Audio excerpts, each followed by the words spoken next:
तर नमस्कार मंडळी. आज आहे खूप विशिष्ट आणि खास असा दिवस. तर खास आणि विशिष्ट दिवस कुठला? तर ज्यांना पुस्तकाची आवड असेल ना, त्यांना नक्कीच माहिती असेल आज काय आहे. तर आज आहे राष्ट्रीय वाचन दिवस.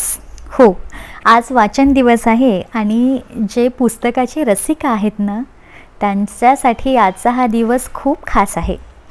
तर वाचनासाठी कुठला खास दिवस नसतोच, कारण एक पुस्तक जर आपल्या सोबतीला असलं ना, तर आपल्याला मला तरी असं वाटतं की काही कुणाची जास्त गरज वाटत नाही. कारण पुस्तक हा आपला मित्रच असतो एक प्रकारचा. आणि पुस्तकाच्या त्या भावविश्वामध्ये जेव्हा आपण रमतो ना, तर तेव्हा असं वाटतं की त्या पुस्तकातलं जे पात्र आहे ते आपणच आहोत.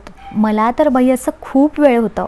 कधी-कधी तर मी त्या भावविश्वामध्ये पुस्तकाच्या एवढी डुबून जाते ना, की असं वाटतं की खरंच हे सगळं माझ्यासोबत आणि घडतंय पुस्तक का? वाचता वाचताना आपण त्या गोष्टीमध्ये एकदम रमून जातो. तर तुम्हा सगळ्यांना वाचन दिनाच्या खूप खूप शुभेच्छा. छान वाचत राहा आणि मस्त लिहत राहा.